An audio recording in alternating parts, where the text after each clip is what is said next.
production begins in 5, 4, 3, 2, 1.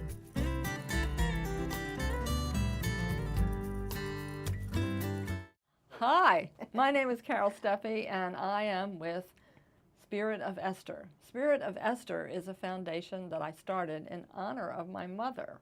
It is actually part of the Community Foundation of the Eastern Shore.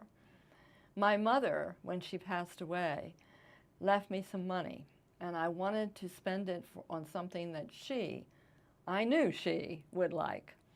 For the last year of her life, she spent living in a nursing home. And the thing that she wanted most was visitors. In fact, that's all that she ever wanted me to do, was come visit her. When I came to visit her, she made sure that I was with everybody else who was there too. My mother was like that. And so to honor her, I have used the money to make this foundation as part of the Community Foundation. What we do is that we give grants, as in money, to nonprofit organizations who will have a program designed to visit residents of nursing homes. With us today is one of my very favorite organizations, and actually the second organization that we gave some money to as a grant. So with us is Bev Horner, who is with Pets on Wheels of the Eastern Shore. So now I'm going to turn to Bev and I'm going to say, hey Bev, tell us a little bit about yourself and your organization. Hi, thanks for having us. And we really do appreciate the donation that you have given us to probably for the last 5 years from the Spirit of Esther. And with that money, yes, we do visit nursing homes, but one of the things it allows us to do is send a newsletter to all of the facilities that we do visit so that they are up to date on what we're doing and what we've done within the community and oftentimes within their facilities. What we do is we go to nursing homes, assisted livings, we do schools, libraries, and sometimes even SU to share our dogs with the community. And we just absolutely adore the nursing homes and assisted livings because many of those people are folks who had to give up their animals for one reason or another, either prior to entering a facility or when they entered the facility. And they absolutely love to have not only the human contact, but the animal contact where they can touch and talk to an animal, and the animals are very devoted to those that they go see. And they love to feed them treats. They always say, oh, I wish we had something to give them, and we're like, oh, here's a treat, there you go. So they feel like they've done something special when they've given the dog a treat. So you have 2 dogs. I do. And the first dog that you had that I remember meeting, why don't you tell us about that very special dog? Toby. Toby is my special boy. He is almost 12, be 12 in May, and every time I look at him I think, okay, is it time for you to retire yet? And he's not willing to give it up. He absolutely loves to go visit the nursing homes. He started when he was about 17 months old, and he and I both have grown through the process. I wanted to do it because I'd retired from Salisbury University. I wanted to do something to give back to the community, and I wanted to share my dog. And I also wanted to do something that was a little bit out of my comfort zone. So Toby and I decided that we were going to start visiting, and we became attached to Snow Hill Nursing Home, Harrison's Senior Living right now, that's what it's called. And one of the people invited us down there to see how he would do, and the rest is history, as they say. I remember Toby coming to Deer's Head and visiting the residents, and I remember the joy on the residents' face when Toby came onto the unit. Absolutely. It was special. Tell me a little bit, tell us a little bit about the kinds of things that people do when they meet Toby. Well, first of all, most of them burst out with a big smile. And after we've been there a few times, they see him coming and it's like, Toby's here, Toby's here. And it's just so fun to watch them smile. Many of these people don't smile. They don't have visitors come see them, especially on a regular basis. And they can pretty much count on us being there every week. An interesting story is there was one facility where I didn't go one week because my own mother had passed away. And the facility knew what had gone on, and I went back the next week, and this lady looked at me and said, where were you last week? And I said, I'm sorry I couldn't come, my mother passed away. well, you should have been here. And I'm like, I'm sorry. But they get attached to us and they get used to us Surely. coming, and it's something very positive for them to look forward to. Surely. Do you have to have any special training, or does Toby have to have any special Well, training? you want a very well-behaved dog that is consistent with their behavior. One that listens, one that doesn't bark, one that will, stop and allow petting and just be a joy. There's no real special training, but as coordinators, we do a temperament test on the dogs where we essentially play with them. We make sure that anything that might happen, somebody may pull their tail, somebody may pinch their ear, somebody may, accidentally hit them, so that they don't react to strange things. We get them accustomed to wheelchairs and walkers. Many times there are smoke detectors that go off in a facility. You have a fire alarm, something that they don't have a startle reaction to. And that's one of the things that's in part of the temperament test, to make sure that they don't mind those kinds of things. Is there any special dog that works better, or can any kind of pet be used for Pets on Wheels visits? Pretty much any kind of pet can be used. Unfortunately, our insurance won't allow us to have pit bulls in the program or anything that's a pit bull mixture. But we do have a miniature horse that's in the program that makes special wow. visits. We have a couple of cats that are in the program. And dogs, as long as it's got a great temperament, it could be a mixed dog, it could be a purebred, it doesn't really matter. We just have a multitude of breeds that are involved in it. And some people are afraid of Rottweilers. We've got a great Rottweiler, a couple of them that are in the program. We have some Dobermans. Some of the breeds that you think are a little standoffish. We've got German Shepherds in the program. Of course, Golden Retrievers, little dogs, big dogs, medium dogs, all sizes. I know someone who actually works with the Care Card program at Deer's Head. His name is Dick, and I know you know him. I do. Can you tell us a little bit about what Dick and his dogs do? Well, Dick has a little min pin, Lulu. Lulu's a real sweetheart, and he puts her in a little pouch, like a little baby pouch, that he carries around with him when he has the Care Card. And of course, the Care Card has all kinds of wonderful things for the residents at Deer's Head that they get to choose whatever they want. What I love about seeing the pictures of Dick is all the different costumes that you all come up with on the Care Card. Depending on the holiday, you are dressed to the nines in whatever that may be. That's and right. I just think that's fun. And he takes the Care Cart and he has the dog there, so that it's a 2-for-1 type thing. They get the Care Cart, the items, and they also get to visit with the dog for a little while, as well as Dick, who's just got a personality that fits the whole situation. Yeah, he's perfect for it. He likes to dress up. He likes to carry on. Yeah. He's a little bit of a clown. The Care Cart that we're talking about is actually sponsored by the Spirit of Esther. Spirit of Esther gave a grant to Deer's Head, and they buy the items that are on the Care Cart, which are all new. So they might buy sweatpants and T-shirts and back scratchers. Oh, great. Yes, absolutely great. Yes. And they take stuffed animals, and some of the favorite stuffed animals are the doggy stuffed animals, naturally. But Dick has really moved into that. He's very good at it. And he has that little doggy that he takes, which is, he dresses the dog up just like he dresses the cart up, and he dresses himself up. But it takes all kinds of people to be a volunteer. What do you look for when you're talking to people, or what do you advise people to do about volunteering? One of the things I look for is somebody who's going to be dedicated, somebody who is not going to do this on a whim, somebody who says, I want to volunteer, whether it's once a week, every other week, once a month, whatever the situation, somebody who's going to consistently go, because like I said, the residents look forward to whatever dog it happens to be, or cat, or whatever critter.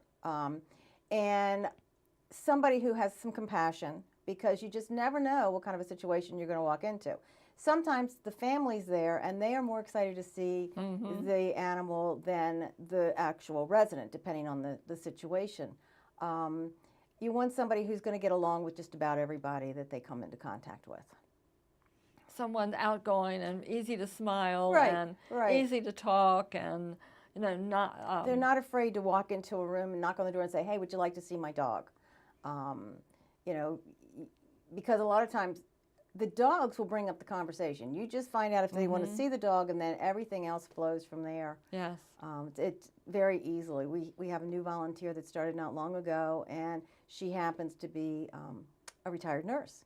And of course, you know, lots of compassion, a golden retriever. Do you have a golden retriever by any chance? I have two golden retrievers. I have two. They keep me very busy with their volunteer jobs. Sometimes when I see Toby, who's your original volunteer, and Sully, who is the younger golden retriever now, I think to myself, you know, they were born to do this. I think so. I think you're absolutely right. But I don't think any of us knew it to begin with. When I got Sully, that's what I was looking for, and the breeder knew that that's what I wanted to do with him. So she chose a dog for me that would have a temperament that would be good for this. With Toby, he was incorrigible. He was a horrible dog. He was a horrible dog. He needed a job, and once he found out his job and what it was, he became a totally different dog. And he just loves his job.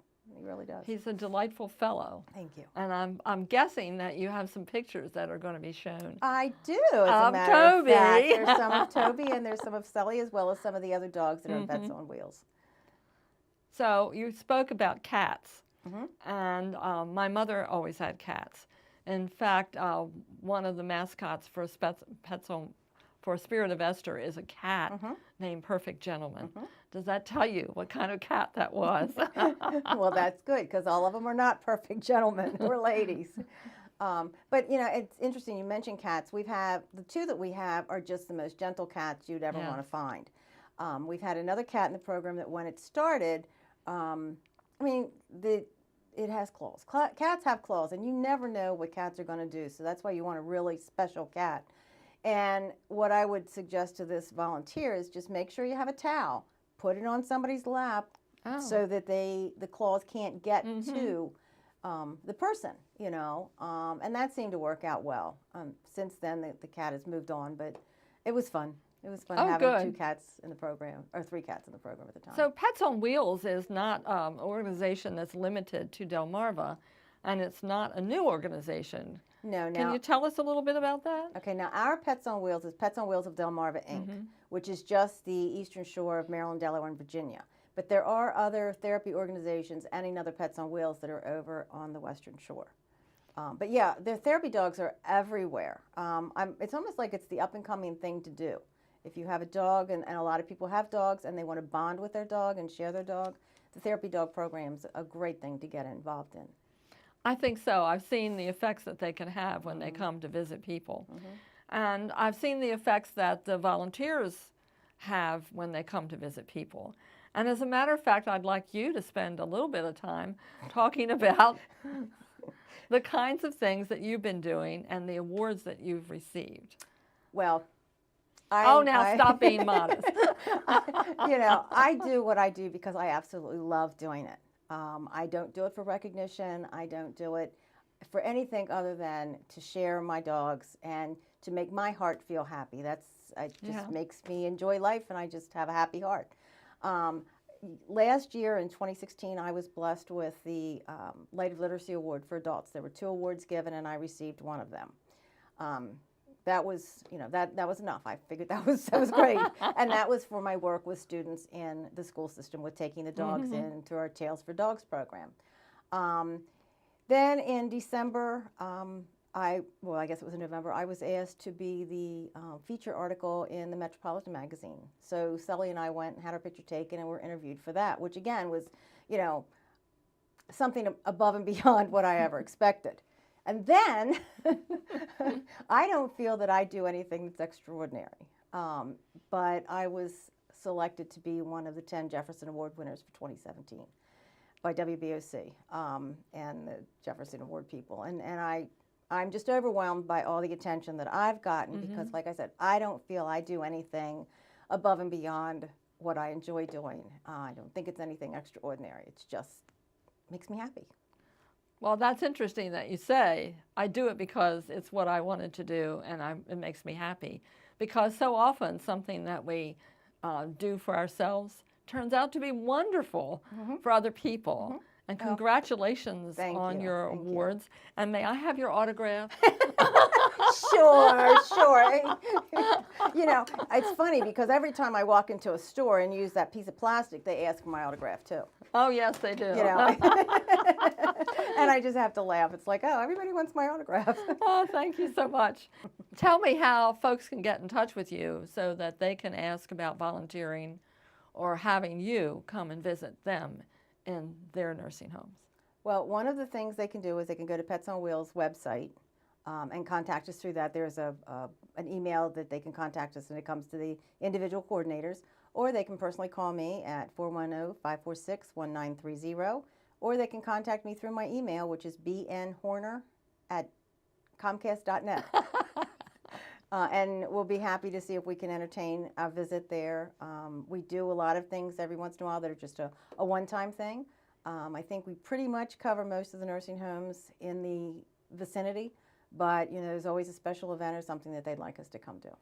That reminds me, in the vicinity, what is the vicinity that you cover? You say Delmarva, but where do you go when you go for visitations? When I go, I'm in Wycomico County. Places I visit are Wycomico Nursing Home, Snow Hill Nursing Home, which is in Worcester County, and Lakeside Assisted Living, as well as schools. And I do Worcester County Adult Medical Daycare Center. Those are personally the places that I go. But we are all up and down the shore from Kent County on down through the Eastern Shore of Virginia and Kent and Sussex, Delaware. That's a pretty big area, so there's a lot of opportunity for people to volunteer. There are. We have about 175 teams of volunteers right now. And last year, we made over 8,058 visits to these facilities. Wow, I'm impressed. It's a lot of visits. Toby's been busy. Well, he and I didn't personally do that. It was all the volunteers. But, you know, we, Toby and Sully together have made probably 2,400 visits themselves. Can I have their autograph, please? I get the paw print. I'd like to hear some stories about what happened when you were volunteering. Got anything? Oh, I have so many. I could write a book. Go ahead. One of my, well, I don't even know where to start. One of my favorite stories was a gentleman who, he was in the facility and he had Alzheimer's, and his wife was in another part of the facility and she passed away. And he was with her, I believe, the day before. And so I followed in the next day, and there was a hospice volunteer trying to talk with him and express her condolences. And I could see she wasn't getting anywhere. And I said, watch this. And I looked at him and I touched him on the shoulder and I said, Mr. George, look who's here. He looks up at me and he looks down at Toby and he goes, oh, there's my good friend. And he starts petting him. He was only there for a couple of seconds. But it was a response of the dog. I did nothing. It was the dog that did it. Another one at that same facility, and these were pretty much when I first started, there was a lady who really, I found out later, didn't talk. And we said, oh, would you like to pet my dog? And she looked at him and she looked at me and she goes, he looks like Air Bud. And I said, yes, he does. And we walked away and somebody said to me, she doesn't put words together, let alone a sentence like that. I'll be darned. And then one of my very touching experiences was there was a lady who was in the nursing home, and she was very attached to Toby, and she always had cheese doodles for him. And he loved her, and she loved him. And we knew the time was coming close, but one Sunday morning, we were out walking Toby, and I got a phone call from the nursing home. And they said, Miss Louise doesn't have much time on this earth, and she wants to see her dog one more time. Will you bring him in? And I was just overwhelmed. And, you know, it's one of those places God puts you where he wants you to be, because I should have been in church when I got this phone call. And had I been, I would have missed it. And so anyway, I took him in there, and we were there about 3 hours with the family. And he got on her bed with her, which he's not usually allowed on the furniture, but she wanted him up there. And she had some cheese doodles to feed him one last time. Be darned. And, you know, other things that have happened, it's Toby, and Sully has too, but more so Toby, because I've had him longer, will tell me when the end is coming for some of these people. And how can they do that? It's absolutely amazing. There's several people he's gotten close to, and this one lady, had I not been there and had and seen it myself, I'm not sure I would have understood it. She had always been very mobile, and she always had cookies for him, and she just loved him dearly. And this particular day, she was in her bed, and she'd been failing, and she was in her bed, and he put his paws up on the bed and licked her chin and looked at me. And he did it again, and he looked at me. And he did it the third time. He looked at me, he got out, and he walked to the door. It was not, come on, Mom, let's go. It was just like, I'm finished in here. And she passed away within 2 days. I'll be There's darned. something about the scent that that they just recognize, and it's something that, you know. But I've got so many really good ones, and there was a lady that she had arthritis in her hands, and Toby would lick her to death. I mean, she loved to have him lick her because it felt good. Yes. And there've been people that he'll lick their legs or their hands, and I'm like, are you okay with that? And they're like, absolutely fine. He's making them feel so much better because he's getting the circulation going. It's like they can sense different things. And of course, these are people that we've gotten attached to, and we've gotten attached to many people over the past years. How many times a week do you go to a particular nursing home? Or Well, because I have 2 dogs, I'm usually in most facilities twice a week. But I'm out usually Tuesday, Wednesday, Thursdays, and Saturdays with the dogs. that's your Visiting. job. That's my job. That's my job. You did say something earlier about people being able to call you and ask you to come and visit or to do a special event. What kinds of things would you do that would be just a one-time visit? Well, one of the things we've done recently is Bennett Middle School asked us to come and see some of their students, one of their, I believe it's emotionally challenged classes. And 4 or 5 of our volunteers went to that so that they could experience having the dogs there. We happened to do it outside because it was such a beautiful day. They've since asked us if we'd come back one more time so that the kids could be in a more structured environment and read to the dogs. Salisbury University has many events throughout the year, and one of our favorites is Paul's Before Finals. And they invite the dogs to come so that the kids can pet the dogs and de-stress themselves. I never knew there was so much stress on a college campus, at least when I went there, but everything is a de-stress thing. We used to do the Fruitland Easter Parade. This year we couldn't because we had a conflict, so that's usually one thing. There's a St. Michael's Christmas Parade that we go to, or the volunteers up in that area go to. The PRMC recently had a health fair, and they invited us to come there. So we had one of our volunteers take her dog, which happened to be a Great Dane, out there. K&L Microwave have had health fairs, and they've asked us to come out there. So it's it's a one-time shot. We might do it a couple years in a row, but different things like that. But I can see a one-time visit like that or a one-time participation as something that sparks in people a desire to volunteer for Pets on Wheels, and perhaps even a desire or recognition of how important it is for people to visit in nursing homes. It is. It does spark that interest, and we do get some volunteers from there. I happen to be a part of Salisbury, Maryland Kennel Club, so I have a lot of volunteers. That's a pool of people for me because these are people who are used to sharing their dogs and want to share their dogs in a more intimate arena than a show dog area or agility or something like that. And then their enthusiasm spreads back to other people that they come in contact, and it just grows from there. And it's been so much fun to watch it grow. To see how it spreads. Yeah. Just one effort can spread all over and really yield a big effect. Of course, that's what I hope to do, through the Spirit of Esther and through providing grants to organizations so that they can visit in nursing homes too. Because I can tell you that my mother, as I said before, there was nothing more special than a visitor. Absolutely. For my mother. Absolutely. And she had lost the ability to talk. So to have a visitor who could be with her and interact with her, who understood her and understood other people, it was an interpreter of sorts. Right. Well, just to have somebody reach out and touch you. Yes, to recognition, to say, you're important to me. Right. I love you. And, I can't tell you how many times I've said to people, we love you, we'll be back. Yes. And just, I make a point, or I try to make a point of touching people. because I feel that the touch is just such an important thing. They're touching my dog, but they need to be touched back. Absolutely, And, absolutely. You know, whether it's a squeeze on the shoulder, a squeeze of the hand, a kiss on the cheek, whatever it may be, something that just makes them smile and feel like they're worthwhile. And I think that's important. They need to feel that they're still important, Yes. regardless of whether they can talk or whatever their Yes. situation may be. They still have dignity, and they need to be treated with such. Yes. And thank you for coming today You're welcome. to Thanks for PAC having us. 14 and to talk a little bit about one of the volunteer opportunities that people can have to visit in nursing homes. That's what Spirit of Esther is all about. That's what my mother was all about.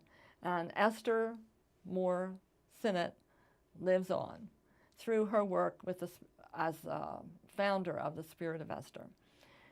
Thank you, PAC 14, for having us here today. You can go to the website, PAC 14, and you can connect with PAC 14 to find out what their programming is. You can also call Community Foundation to find out what kinds of volunteer opportunities they have for people in the area. And their number will be put up on the screen. It is 410-742-9911. Pets on Wheels of Delmarva is 410-546-1930. And my personal phone number, I do take personal phone calls. Please call me if you have an organization that is a nonprofit and you'd like to talk about getting a grant to support your program visiting nursing homes. The grants can be anywhere from $200 all the way up to several $1,000s. So give me a call. My number is 443-992-4920. You have a good day, and thank you, Bev, for being here to talk about Pets on Wheels and my favorite interest, which is visiting in nursing homes. Talk to you later.